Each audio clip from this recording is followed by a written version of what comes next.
चला बनवू स्वादिष्ट आणि पारंपरिक अशी वरणफळं. शिजवलेली डाळ, कढीपत्ता, टोमॅटो, चिरलेली हिरवी मिरची, ठेचलेलं लसूण, हळद, मोहरी आणि जिरे. मोहरी, जिरे, चिमूटभर हिंग, हिरवी मिरची हे थोडं परतून घेऊ. परतून झाल्यानंतर त्याच्यामध्ये कढीपत्ता, ठेचलेलं लसूण टाकून थोडं परतून घेऊ. हे परतून झाल्यानंतर त्याच्यामध्ये टोमॅटो टाकून थोडं परतून घेऊ. हळद.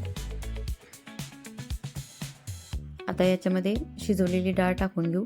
ही डाळ शिजवताना मी ह्याच्यात मुगाची डाळ आणि त्याच्यासोबत थोडीशीच तुरीची डाळ टाकली, थोडी टेस्ट येण्यासाठी. आणि हे वरण उकळते तोपर्यंत आपण चपाती लाटून घेऊ. ही रेसिपी खूप सोपी आहे, म्हणजे करायला एकदमच सोपी आहे आणि लगेच होते. चपातीचे उभे आणि आडवे काप करून घेऊ. काप असे मीडियम आकाराचेच केलेत मी. आता आपलं वरण उकळले, त्याच्यात हे काप आपण टाकून देऊ. एक एक करून सगळे काप टाकल्यानंतर 3 ते 4 मिनिटासाठी याला शिजू देऊ.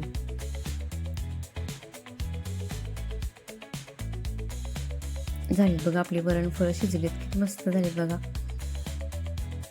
तुम्ही पण एकदा अशी वरणफळं करून बघा. खूप सोपी आणि साधी रेसिपी आहे आणि पटकन होते. कशी वाटली तुम्हाला रेसिपी मला कमेंटमध्ये नक्की सांगा.